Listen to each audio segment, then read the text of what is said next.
নাও কি কিছু জানেন? ইলশা মাঝে ভাত খাবার। আরে ও মনে করে বান্দা পুরো 50 দিন ইলশা মাছ পাবো।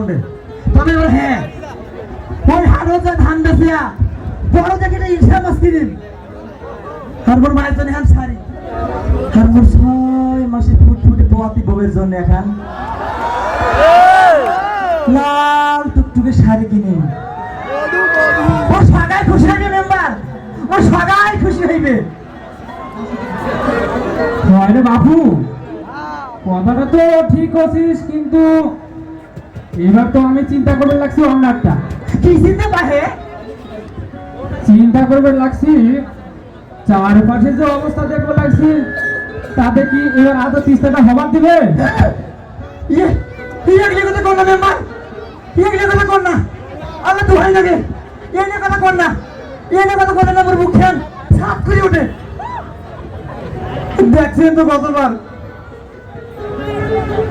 তিস্তা মোর কি অবস্থা করছিল।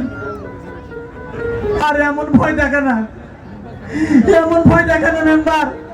আমার তো হয় নাকি এমন নামে ভয় দেখান না, এমন ভয় দেখান না।